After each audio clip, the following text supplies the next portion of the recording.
आज ज्ञानेश्वर माऊलींची पालखी आळंदीहून प्रस्थान ठेवणार आहे। या दरम्यान कर्नाटकच्या अंकलीमधून निघालेले माऊलींचे अश्व अलंकापुरी नगरीमध्ये दाखल झाले आहेत। सुमारे 11 दिवस मजल दरमजल करत हरिनामाच्या गजरात माऊलींच्या मानाच्या अश्वांचा अलंकापुरी नगरीमध्ये दाखल होताच मोठ्या उत्साहात स्वागत करण्यात आलं।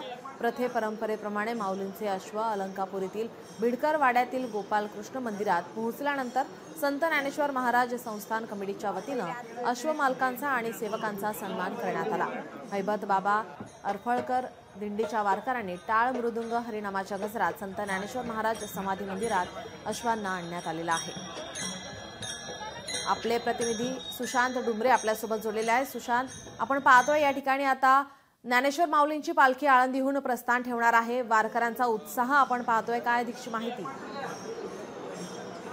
संत ज्ञानेश्वर महाराजांचा आज पालखी सोहळा आळंदीमध्ये पार पडत आहे आणि यासाठी लाखोच्या संख्येने आता वारकरी भाविक भक्त दाखल होण्यास सुरुवात झालेली आहे। माझ्या मागे आपण पाहू शकतो, पाऊस जरी मोठ्या प्रमाणात असला तरी वारकरी जे आहेत ते आता या ठिकाणी हळूहळू दाखल होतात। ते छत्री असेल, रेनकोट असेल किंवा प्लास्टिकचा जो कागद आहे तो डोक्यावरती घेऊन हे सर्व वारकरी जे आहेत पांडुरंगाच्या भेटीला व माऊलींच्या भेटीला या ठिकाणी आळंदीमध्ये दाखल झालेले आहेत। पावसाचा जोर कायम आहे तरी देखील हे सर्व वारकरी या ठिकाणी दाखल होतात। त्यांचा उत्साह देखील तेवढाच आहे।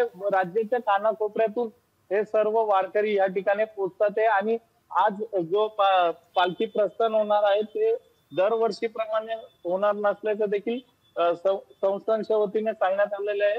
दरवर्षी दुपारी हा पालखी सोहळा होतो, परंतु यावेळेस गुरुवार असल्यामुळे दर गुरुवारी या ठिकाणी आरती होते आणि पालखी जी आहे ती प्रदक्षिणा मंदिराला मारते। ती झाल्यानंतर मुख्य पालखी सोहळा होणार आहे आणि पालखीचं प्रस्थान होणार आहे आणि त्यासाठी संपूर्ण तयारी देवस्थानच्या वतीने करण्यात आलेली आहे। वारकऱ्यांची देखील या ठिकाणी कोणतीही अडचण होऊ नये त्यासाठी देखील खबरदारी घेतलेली आहे। पोलिसांचा देखील मोठा बंदोबस्त असणार आहे आणि अगदी विठू माऊलीच्या गजरामध्ये हा पालखी सोहळा आज आळंदीमध्ये पार पडणार आहे। जी नक्कीच, धन्यवाद आपण दिलेल्या सविस्तर माहितीसाठी।